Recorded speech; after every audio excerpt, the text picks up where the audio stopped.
Good morning, welcome to వార్తలు వాస్తవాలు. నా పేరు రాజేష్. పత్రికల్లో వచ్చిన ప్రధాన వార్తలను చూద్దాం. ముందుగా నమస్తే తెలంగాణ. నమస్తే తెలంగాణ చూస్తున్నాం. కాంగ్రెస్ తెచ్చిన కరువు, ఎటు చూసినా ఎండిన చెరువులే, నిరుడు ఎండల్లోనూ మత్తళ్ళు, నేడు నెర్రలిచ్చిన చెరువులు. ముందు చూపులేని కాంగ్రెస్ సర్కార్, రైతన్నకు కన్నీరు. ప్రాజెక్టుల కింద 10,000కు పైగా చెరువులకు నీటి విడుదల చేయని రాష్ట్ర ప్రభుత్వం.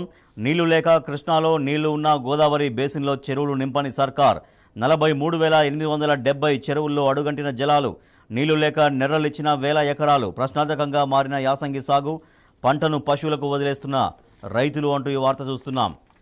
2 వీలర్ ఉందా, ఇందిరమ్మలు రానట్టే. ఫ్రిడ్జ్, వాషింగ్ మిషన్ వంటివి ఉన్నా సరే గతంలో లబ్ధి పొందిన వారికి కూడా నో ఛాన్స్.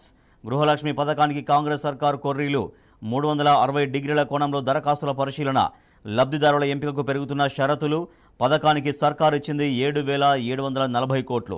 లక్ష్యానికి కావాల్సింది 20,825 కోట్లు. సర్కారు ధాన్యం దర్జాగా మాయం. తాళం వేసిన గోదాం నుంచి 20,000 బస్తాల తరలింపు. ఈ భారీ దోపిడీ వెనుక ఓ మంత్రి అనుచరుల హస్తం. 1,00,000 బస్తాల సీఎంఆర్ ధాన్యాన్ని జిల్లా దాటించిన రైస్ మిల్లర్. విషయం తెలిసి ముఠా స్కెచ్. స్థానికుల ఫిర్యాదుతో 300 బస్తాలు పట్టుకున్న పోలీసులు. సీజ్ చేసిన వాహనాలని వదిలేయాలని నేతల ఒత్తిడి. పెండింగ్ దరఖాస్తుల్ని పరిష్కరించండి. మార్చి మొదటి వారంలోనే చర్యలు చేపట్టండి. రెవెన్యూ రికార్డుల నిర్వహణకు చట్ట సవరణ.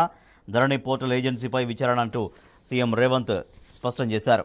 జనదేవతల వన ప్రవేశం. సమ్మక్క జాతర ఏర్పాట్లలో సర్కారు విఫలం. తాడ్వాయి, మేడారం రూట్లలో ట్రాఫిక్ జామ్.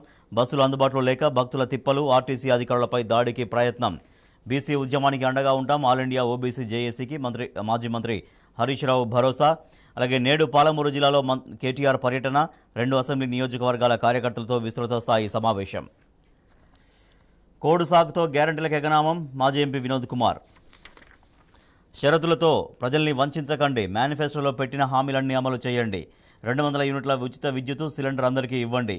నిబంధనల పేరుతో పథకాలకు భారీగా అర్హుల్ని తగ్గిస్తున్నారు. కరెంటు పోతే చిరుద్యోగులపై చర్యలు తీసుకుంటారా? మరి ఆ శాఖ మంత్రిగా భట్టిని సస్పెండ్ చేయరా? బీఆర్ఎస్ నేత దాసోజు శ్రవణ్ ఆగ్రహం. రేవంత్ రెడ్డి నయా దేశ్ముఖ్. ఇది ప్రజాపాలన కాదు, ప్రతీకార పాలన. సీనియర్ జర్నలిస్ట్ శంకర్పై దాడి కాంగ్రెస్ గుండాల పనే. సీఎం రేవంత్ రెడ్డిని కలిసాకే దాడికి సాయిరాం రెడ్డి పక్కా ప్లాన్. బీఆర్ఎస్ మాజీ ఎమ్మెల్యేలు బాల్కా సుమన్, క్రాంతి కిరణ్. అవి విసుగు యాత్రలు. బీఆర్ఎస్పై విమర్శలకే బీజేపీ యాత్రలు. కేంద్ర మంత్రిగా కిషన్ రెడ్డి చేసిందేమిటి? పార్లమెంట్లో తెలంగాణ వాణి వినిపించేది బీఆర్ఎస్ఏ. బీఆర్ఎస్ నేత రావుల శ్రీధర్ రెడ్డి. కరీంనగర్కు మరో జాతీయ అవార్డు. పే జల్ సర్వేక్షణలో కైవసం. అమృత్ సిటీలో భాగంగా ఎంపిక. హర్షం వ్యక్తం చేసిన పాలకవర్గం. ఇండియాలో గందరగోళం. బెంగాల్లో కాంగ్రెస్కు 1 సీటు ఇవ్వం. టీఎంసీ. పంజాబ్లో ఆప్ వర్సెస్ కాంగ్రెస్. ఇటు కోతలు, అటు కాసులు. టాప్ 5 కంపెనీల్లో 80,000 మందికి ఊస్టింగ్. ఏఐ సాంకేతికతతో ఆయా పోస్టుల భర్తీ. Telangana today. Water crisis. Women stand in queue to fill drinking water from a tanker at Rajapuram in Jogulamba Gadwal district అనే వార్త చూస్తున్నాం.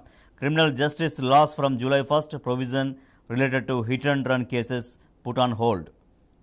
Karnataka B J P M P calls farmers as Khalistanis. Right, ఇవి పత్రికల్లో వచ్చిన ప్రధాన వార్తలు.